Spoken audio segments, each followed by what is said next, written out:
दोस्तों, आज की डेट में आपने बहुत से ऐसे लोगों को देखा होगा जो कि अपनी गरीबी का रोना रोते रहते हैं। जब भी वे किसी व्यक्ति से मिलते हैं अपनी गरीबी के बारे में ही बताते रहते हैं। आइए उनके बारे में जानते हैं कि क्या वे सच में ही गरीब हैं या माजरा कुछ और ही है।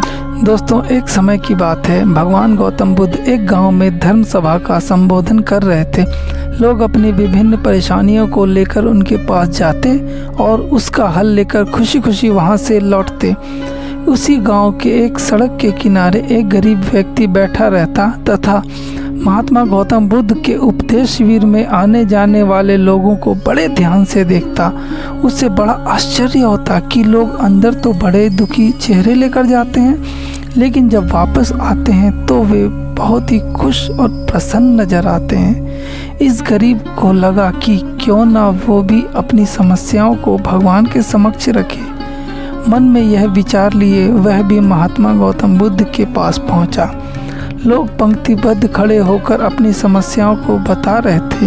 वह भी पंक्ति में खड़ा हो गया और अपनी बारी का इंतजार करने लगा। जब उसकी बारी आई तो उसने महात्मा बुद्ध से कहा, हे भगवान, इस गांव में लगभग सभी लोग खुश और समृद्ध हैं, फिर मैं क्यों नहीं? मैं क्यों गरीब हूँ? इस पर गौतम बुद्ध मुस्कुराते हुए बोले, तुम गरीब और निर्धन इसलिए हो क्योंकि तुमने आज तक किसी को कुछ दिया ही नहीं। इस पर वह गरीब व्यक्ति बड़ा आश्चर्यचकित हुआ और बोला, भगवान, मेरे पास भला दूसरों को देने के लिए क्या ही है? मेरा तो स्वयं का गुजारा बड़ी मुश्किल से हो पाता है। लोगों से भीख मांगकर अपना पेट भरता हूँ। भगवान बुद्ध कुछ देर शांत रहे, फिर बोले, तुम बड़े अज्ञानी हो। औरों के साथ बांटने के लिए ईश्वर ने तुम्हें बहुत कुछ दिया है। तुम्हें मुस्कुराहट दी है जिससे तुम लोगों में आशा का संचार कर सकते हो। तुम्हें मुख दिया है ताकि तुम दूसरे लोगों से दो मीठे बोल सकते हो, उनकी प्रशंसा कर सकते हो। दो हाथ दिए हैं जिससे तुम लोगों की मदद कर सकते हो। ईश्वर ने ये तीनों चीज़ तुम्हें दी हैं और तुम कहते हो कि मैं गरीब हूँ। वह कभी गरीब और निर्धन हो ही नहीं सकता जिसको भगवान ने ये सब चीज़ें दी हैं। निर्धनता का विचार आदमी के मन में होता है। यह तो एक भ्रम है, इसे निकाल दो।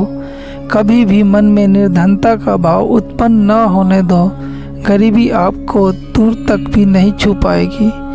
भगवान बुद्ध का उपदेश सुनकर यह आदमी का चेहरा बहुत ही चमक उठा और वह उनके उपदेश को अपने जीवन में उतारा और उसने जीवन में कभी भी दुखी नहीं होने का संकल्प लिया।